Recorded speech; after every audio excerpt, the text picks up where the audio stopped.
আজকে রোহিণী নক্ষত্রে প্রবেশ করবে। বৃহস্পতি রোহিণী নক্ষত্রে অবস্থান করবে 10ই এপ্রিল 2025 সাল পর্যন্ত। আমরা জানি মূলত যে বৃহস্পতির সাথে চন্দ্রের সহাবস্থানে অনেক ধরনের মহাযোগের সৃষ্টি হয়।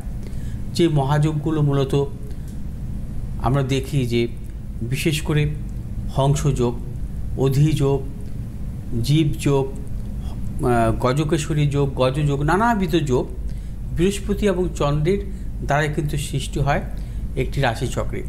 এবং এই যোগগুলো থাকলে যে সেক্ষেত্রে জাতক জাতিকারা সাফল্য পেয়ে থাকেন।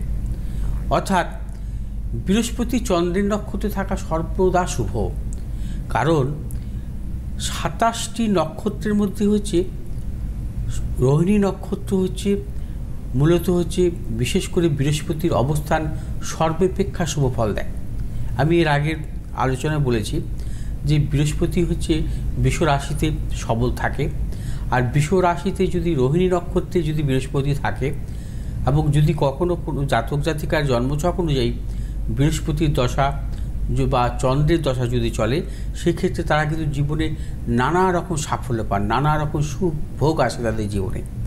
অর্থাৎ এই 10ই এপ্রিল পর্যন্ত বৃহস্পতি যে রোহিণী নক্ষত্রে অবস্থান করবে, তার জন্য বিশেষ ক্ষেত্রে কিছু কিছু রাশির জাতক জাতিকারা প্রভূত সাফল্যও পাবেন। অর্থনৈতিক সাফল্য পেতে পারেন এবং কর্মজনিত সাফল্য পেতে পারেন, ব্যবসায়িক সাফল্য পেতে পারেন। যাদের বিবাহ সংক্রান্ত ব্যাপারে নানা রকম প্রতিকূলতা আসছে, তাদের ক্ষেত্রে সাফল্য আসতে পারে। কাদের ক্ষেত্রে সাফল্য আসতে পারে? মেষ রাশি জাতক জাতিকাদের ক্ষেত্রে সাফল্য আসতে পারে, কর্কট রাশি জাতক জাতিকাদের ক্ষেত্রে সাফল্য আসতে পারে, কন্যা রাশির জাতক জাতিকাদের ক্ষেত্রে সাফল্য আসতে পারে, বৃষ রাশির জাতক জাতিকাদের ক্ষেত্রে প্রবল সাফল্য আসতে পারে, মকর রাশি জাতক জাতিকাদের ক্ষেত্রে সাফল্য আসতে পারে। অর্থাৎ 10ই এপ্রিল 2025 সাল পর্যন্ত বৃহস্পতি রোহিণী নক্ষত্রে অবস্থানকালীন মেষ রাশি, কর্কট রাশি, কন্যা রাশি, বৃশ্চিক রাশি, মকর রাশি জাতক জাতিকাদের ক্ষেত্রে কিন্তু প্রবল প্রবল সাফল্য আছে।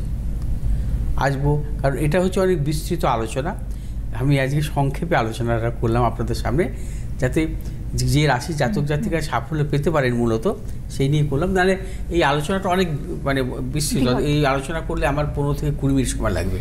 আর যাই হোক,